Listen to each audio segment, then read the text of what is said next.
ഇന്നലെ രാവിലെ മുതൽ ഏകദേശം ഒരു 5 മണി വരെ മാമാട്ടി ഓക്കെ ആയിരുന്നു കേട്ടോ. അത് കഴിഞ്ഞപ്പോഴേക്ക് അവളങ്ങ് നല്ല രീതിക്ക് തളർന്നു പോയിട്ടുണ്ടായിരുന്നേ. ക്ഷീണം കൊണ്ട് കുഞ്ഞ് കട്ടിലേന്ന് എണീക്കുന്ന പോലും ഇല്ലായിരുന്നു. ഒരു വൈകുന്നേരം ഒക്കെ ആയപ്പോഴേക്കും രാത്രി ആയപ്പോഴേക്കും എന്തേ പഴയ സ്ഥിതി തന്നെ ടെമ്പറേച്ചർ 100-ന് മേലെ ആകാൻ തുടങ്ങി.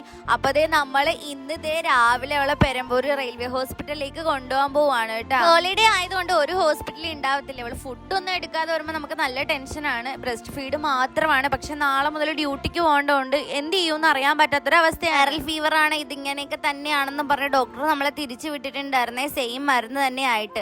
രാത്രി ടെമ്പറേച്ചർ കൂടുതലായിരുന്നതുകൊണ്ട് ഇരുന്ന് തണുപ്പിച്ച് രാത്രി ഒന്നും ഉറങ്ങാൻ പറ്റിയിട്ടുണ്ടായിരുന്നില്ലേ. ഞാനും മാമാട്ടിയും കൂടെ കിടന്നുറങ്ങി. മാമാട്ടി ഇടയ്ക്ക് ഞെട്ടിയത് കണ്ടോ? നമ്മളിവിടെ പടക്കം പൊട്ടുന്നത് കൊണ്ടാണ് കേട്ടാ. നമ്മുടെ നാട്ടിലെ വിഷുവിന് പോലും ഇത്രയും പടക്കം പൊട്ടുമെന്ന് എനിക്ക് തോന്നുന്നില്ല കേട്ടോ. അത്രയും വലിയ ആഘോഷമാണ്. അതുകൊണ്ട് നമ്മൾ രണ്ടുപേർക്കും ഉറങ്ങാൻ പറ്റിയില്ല. അപ്പൊ തന്നെ എണീറ്റ് പോന്നു. പിന്നെ എന്തെങ്കിലുമൊക്കെ ചെയ്യേണ്ടതെന്ന് വിചാരിച്ച് കുറച്ച് തുണിയൊക്കെ അലക്കാനുണ്ടായിരുന്നു. അത് അലക്കാൻ പോകുന്നതാണ്. ദീപാവലി പടക്കം പൊട്ടിച്ച് ആഘോഷിക്കണമെന്ന് അപ്പൂസിന് ഭയങ്കര ആഗ്രഹമായിരുന്നു കേട്ടോ. അതുകൊണ്ട് നേരത്തെ പടക്കമൊക്കെ വാങ്ങിച്ചു വെച്ചു. പക്ഷെ മാമാട്ടിക്ക് സുഖമില്ലായിരുന്നത് കൊണ്ട് നമ്മൾ ഇന്നലെ വരെ ഒന്നും പൊട്ടിച്ചില്ല കേട്ടാ.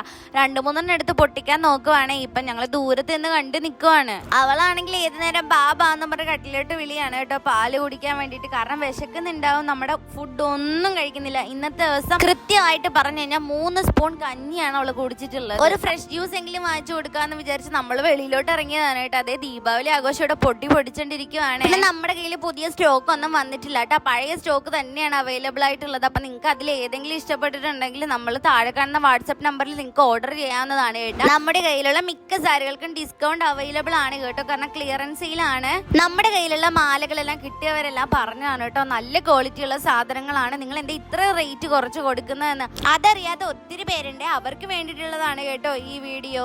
പല പ്രമുഖരും എടുക്കുന്ന അതേ സ്ഥലത്ത് നിന്ന് തന്നെയാണ് നമ്മളും ഈ കളക്ഷൻ എല്ലാം എടുത്തിട്ടുള്ളത്. നിങ്ങളോട് പറയാതെ നിങ്ങൾക്ക് മനസ്സിലാവത്തുമില്ലല്ലോ. അതുകൊണ്ടാണ് കേട്ടോ ഇപ്പൊ പറയുന്നത്. ഒരു സാധനത്തിന്റെ റേറ്റ് അതിലെ പാക്കിംഗ് വരെ ഇൻക്ലൂഡ് ചെയ്തിട്ടുള്ളതാണ് കേട്ടോ. പാക്കിംഗ് മനോഹരമാകുമ്പോൾ റേറ്റ് വീണ്ടും കൂടാം. സൈറ്റ് ഉണ്ടെങ്കിൽ അങ്ങനെ റേറ്റ് കൂടാം. പിന്നെ നമുക്ക് ഷോപ്പ് ഉണ്ടെങ്കിൽ അങ്ങനെ റേറ്റ് കൂടാം. നമുക്ക് സ്റ്റാഫ് ഉണ്ടെങ്കിൽ അങ്ങനെ റേറ്റ് കൂടാം. അങ്ങനെ വിവിധമായിട്ടുള്ള മാനദണ്ഡങ്ങളുണ്ട്. നമുക്കിപ്പം ഇത്രയും വലിയ ആധികാരികമായിട്ട് ബിസിനസ് നടത്താത്തവരുടെ അടുത്ത് നിങ്ങൾക്ക് റേറ്റ് കുറച്ച് തന്നെ സാധനങ്ങൾ കിട്ടും. അതുകൊണ്ടാണ് കേട്ടോ നമ്മുടെ അടുത്ത് റേറ്റ് കുറവുള്ളത്. അല്ലാണ്ട് ക്വാളിറ്റി കുറവുള്ളത് കൊണ്ടൊന്നും അല്ലേ. നമ്മുടെ പുതിയ സ്റ്റോക്ക് ഒക്കെ ഓൺ ദ വേ ആണ്. കലങ്കാരി സാരീസ് എന്ന് പറഞ്ഞു കഴിഞ്ഞാൽ ഓഫീസ് വെയർ ആയിട്ടൊക്കെ ഉപയോഗിക്കാൻ പറ്റുന്ന അടിപൊളി സാരികളാണ് കേട്ടോ. അതിന്റെ കളക്ഷൻ നമ്മുടെ കയ്യിൽ അവൈലബിൾ ആയിട്ടുണ്ട് കേട്ടോ. നിങ്ങൾക്ക് ഡീറ്റെയിൽസ് വേണമെങ്കിൽ വാട്സാപ്പിൽ മെസ്സേജ് അയച്ചാൽ മതിയേ.